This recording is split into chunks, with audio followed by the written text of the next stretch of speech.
the pause. So you get that scary bill in the mail and you're like, where did this come from?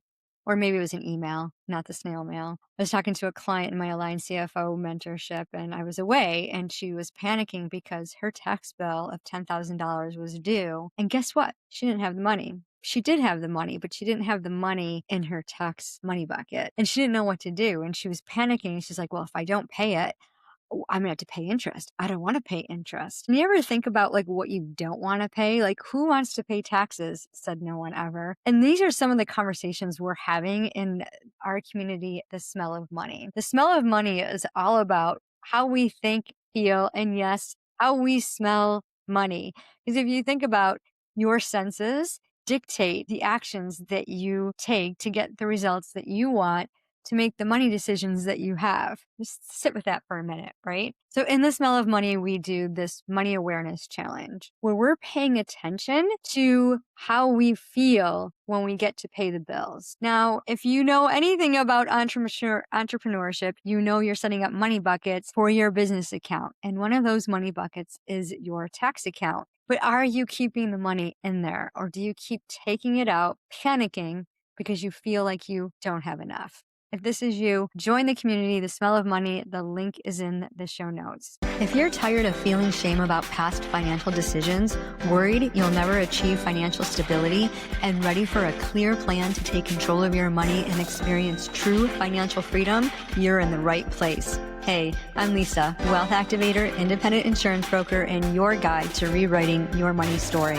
I learned the secret to creating financial freedom and stability after divorce, and I'm ready to share it with you. If you're ready for steady, stress-free income, clarity with your money, and the confidence to spend without guilt, grab your favorite essential oil, take a deep breath, and let's sniff our way through the smell of money. We are Kristan Swan, who's a former business coach turned life and spiritual guide. She helps people discover their truth, clarify their values, and cultivate a curious, intentional mindset. I know a lot of you listeners out there are like, yes, this is what I've been trying to focus on. Through her journal and workshops, she empowers others to make aligned choices and embrace the power of their own stories. And you know, when you make the aligned choice, it feels good. It lights you up. Thank you so much, Kristin, for being here. Tell us about this journey. I mean, it's a big switch. Former business coach to a spiritual guide. I mean, most business coaches would be like, I'm not doing spiritual woo woo.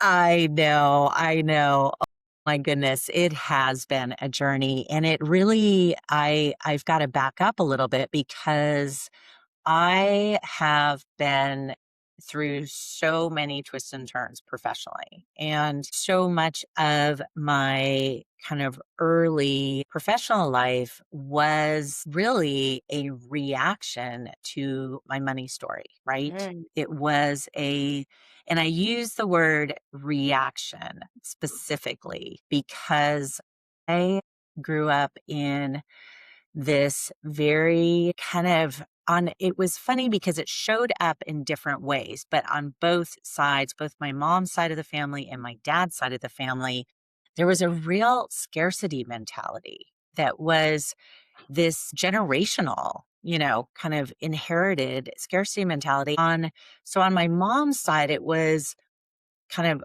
always, is there enough money for rent? Is there enough money for the groceries? Very immediate needs. And on my dad's side, it was more about there was money, but it was having my grandparents specifically having grown up in the Depression, which made a significant, impression on how they thought about money.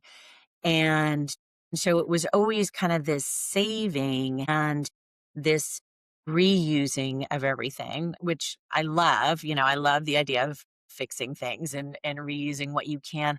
But they both were really based on the idea that either there wasn't enough in the moment or there wasn't going to be enough at some point in Mm. time. And so from that, I started working for, doing little jobs as a kid at around 12. So I was very entrepreneurial, and I was identifying that my neighbors, were going to go away for vacation. So can I pick up their mail? Can I water their plants? That kind of thing. And so I was always very good at finding work. I never had any shortage of work. And I would I would make money and I could save money. That wasn't a problem.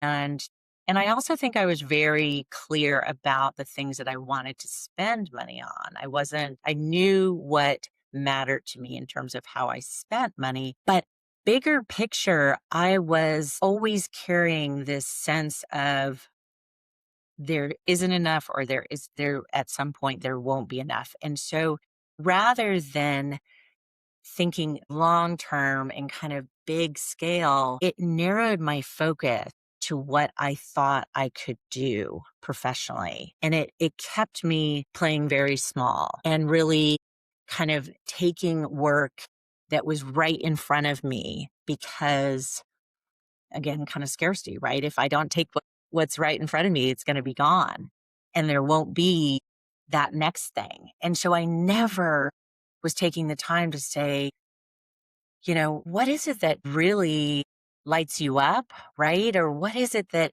really is a great combination of your skill set, or what is a skill that you want to develop to a greater extent? So I just was kind of running from job to job, right? And Right. in the meantime, I also would find myself taking on these positions because people would say to me, "You're really good at this." And so again, I was not checking in with myself. And so I would end up doing things that, yeah, I was good at it, but just because you're good at something doesn't mean that you need to do it, Exactly. right? Yes. So, finally I slowed down enough to realize that business coaching was something that I felt passionate about because I really wanted to support other people, and primarily women, in developing their definition of success and what Mhm. that looked like. My work with my clients was mostly with people who were founders and owners of their own independent, smaller businesses. And as we know, there is not this super clear, like, oh, this is your professional life and this is your personal life. When you own a business and when you are you're the back office and the front office and the outside office and the sales office, it's all of you. And what I observed was my business owners saying that they wanted certain things and setting goals, having that big vision for what they wanted to achieve and kind of what they were trying to build, and acting in ways that were either directly harmful to getting, advancing those things that they had identified that they said I want, or just kind of taking them sideways. Right. Mhm. And there didn't seem to be a real awareness. And I just thought, what is something that I can do that will help my clients at this point, my business clients, business coaching clients, develop a habit of discernment?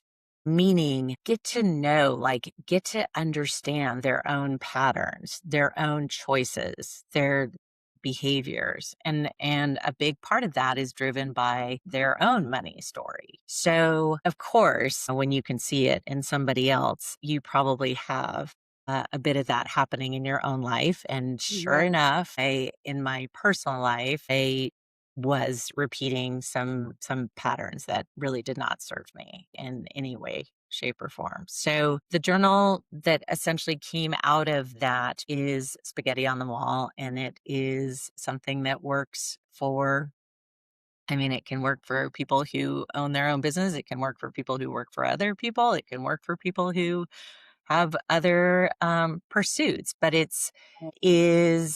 and so I think the transition that I was able to make from that business coaching to, let's say, more spiritual guide, life coach, is really recognizing that this foundational piece of having awareness around our choices, our patterns, and then also, are we doing this because we don't know each other or know ourselves? Or are we doing this because it's an old story that we're carrying around? So I just felt like kind of this is this is the starting place, whether you want to be a successful business person or just have a life that has more joy and contentment. And that's such a beautiful journey. I know so many listeners out there are they're misaligned. They're doing things because they feel like they have to. I had a sales call with someone. I host a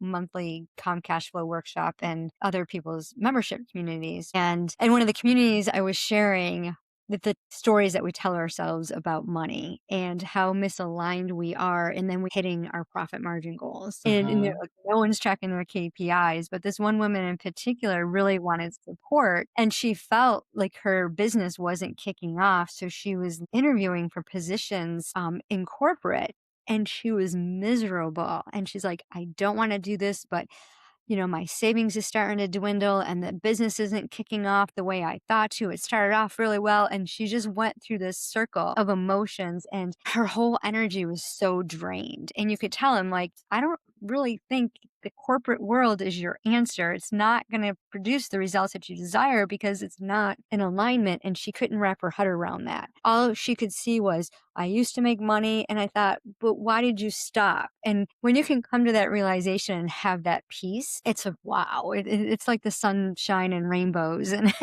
unicorns and rainbows, I guess is what they say. But it is, you know that when you're in alignment, your face lights up and everything is like, wow, this is so great. But especially as women, we get really scared to go there because what if we make that mistake? What if it's really not the thing? What if, and all these external voices come through? So, what is one way that you help work through that? And what was your journey like when you were working through that, as far as the tools and something that you may have held on to that really got you through that, or I guess that turning point? Yeah.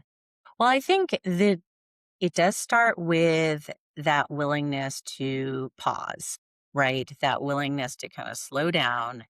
And I mean, especially if you are a business owner, and in particular, if you are feeling the stress of finances or or any kind of lack, whether it's clients or whatever your business is, there is most of us are thinking, I've got to work harder, right? So there's nothing in our upbringing or our body that says this is a good time to hit pause, right? That this is a good time for reflection. It's like, oh gosh, I need to be running harder, faster, and smarter and all these things, right? Whew. Mhm.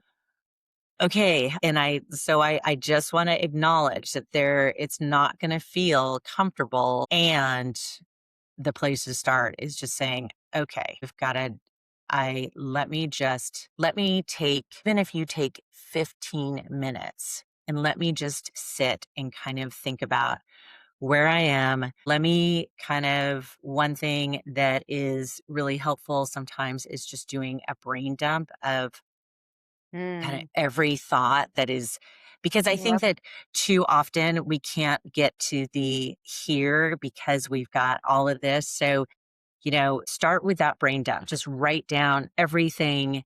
And I think that I am a big, big, big believer in pen to paper, pencil to paper, Mhm. marker, whatever you Yeah. want to use, because it is such a grounding kind of exercise because if you're writing something, it's very difficult for you to be on your phone. It's very difficult for you to be driving. It's very difficult, right? And you have to slow down.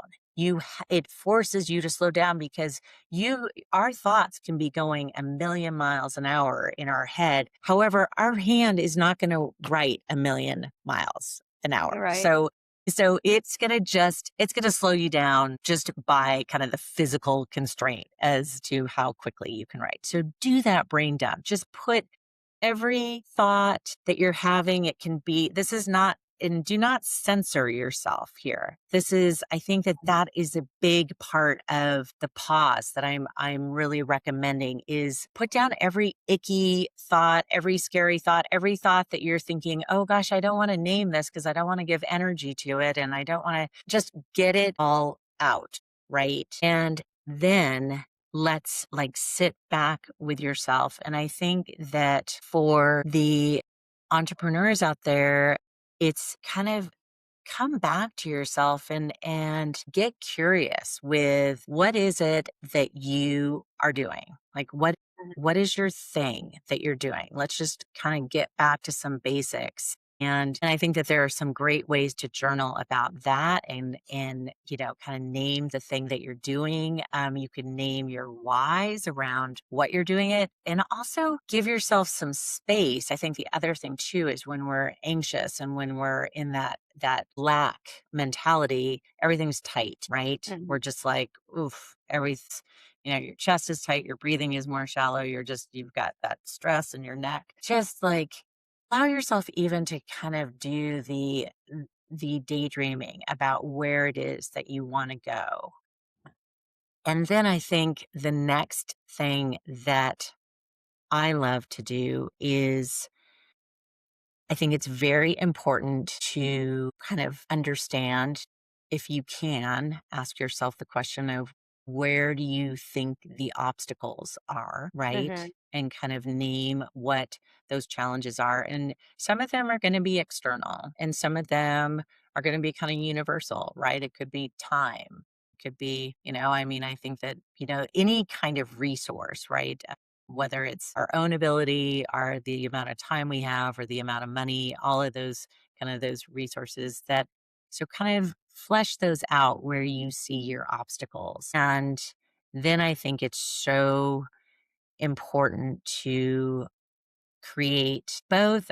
I love what you're doing with your different groups because being in community is so important, right? Mhm. And sharing with other people. So I think that there is a piece of that that I would recommend for everyone to incorporate, whether it's your own kind of board of directors, joining a group that's already in existence or somehow, and also creating actionable steps. And it's all about really identifying the smallest step that you can take, Mhm.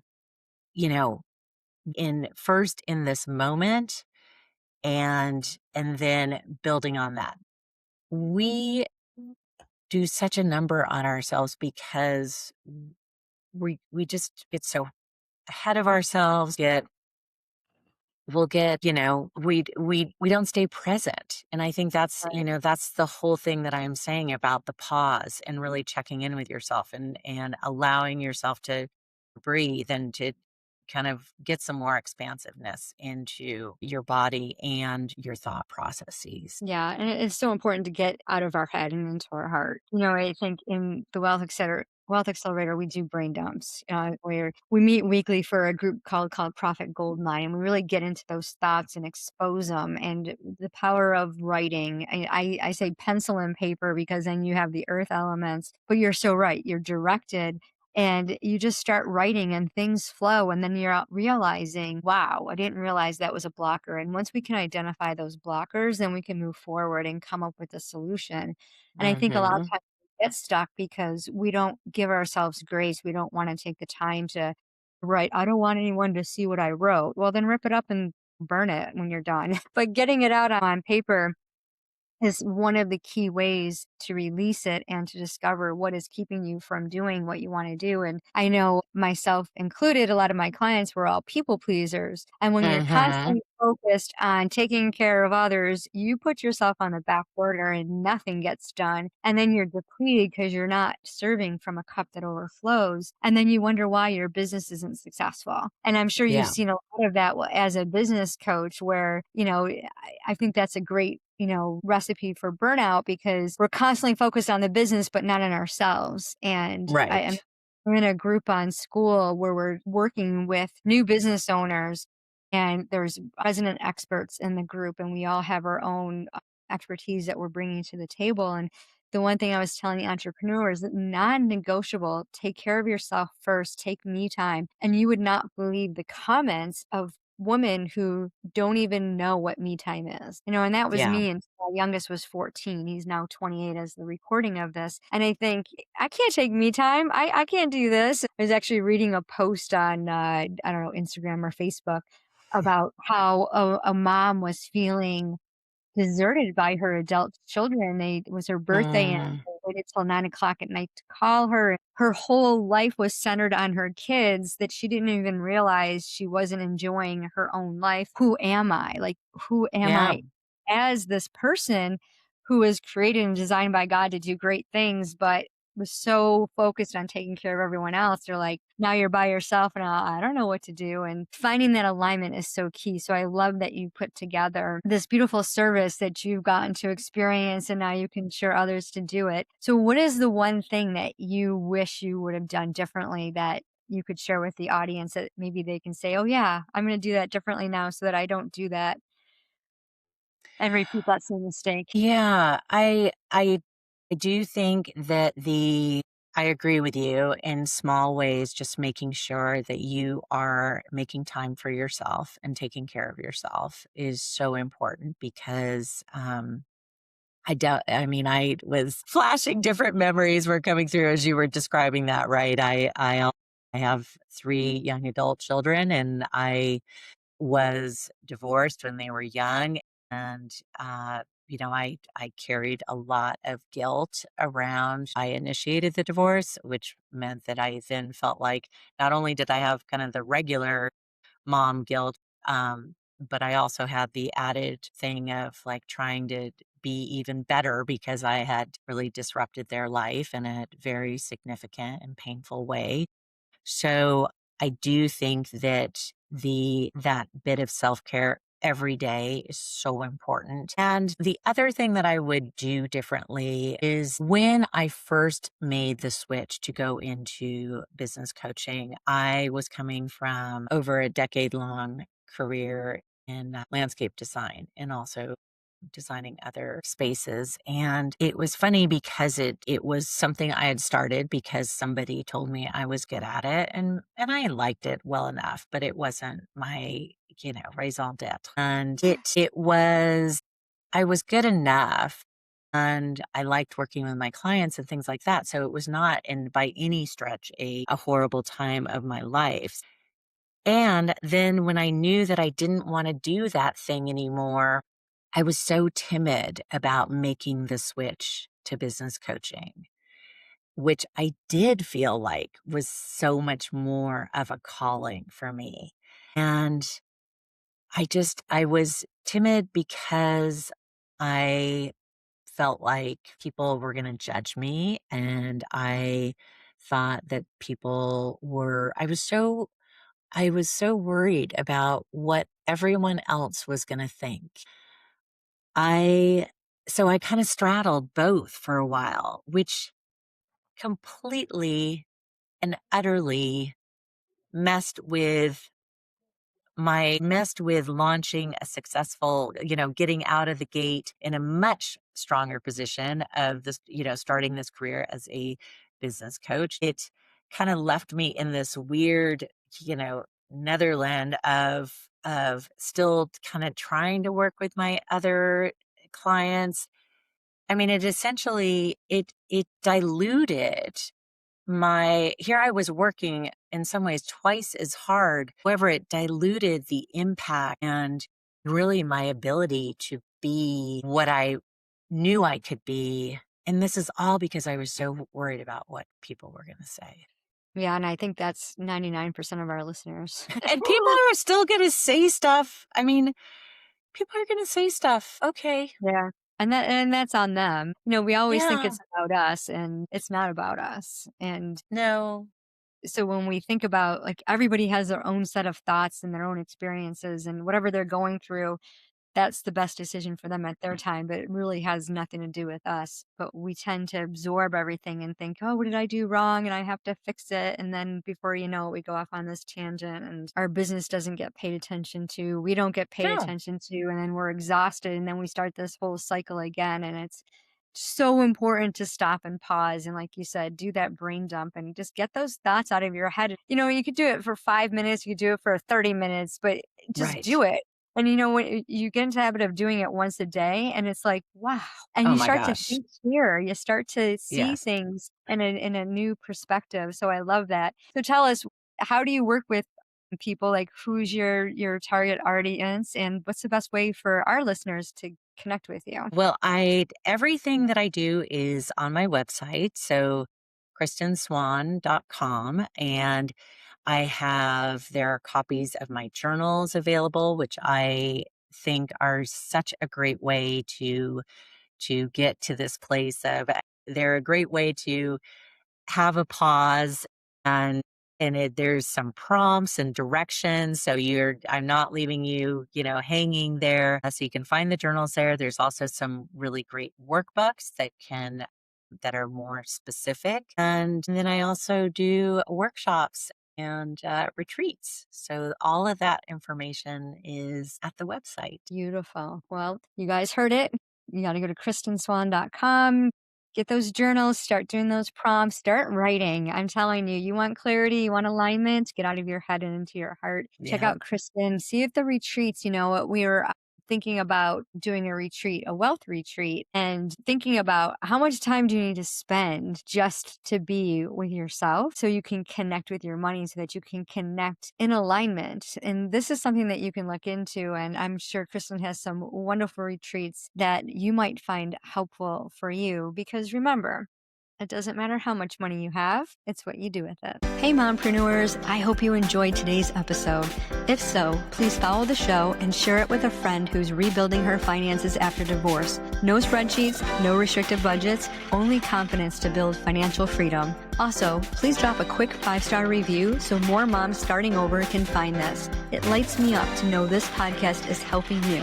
Inhale confidence, exhale scarcity. I'll meet you back on Tuesday for another episode. It doesn't matter how much money you have, it's what you do with it.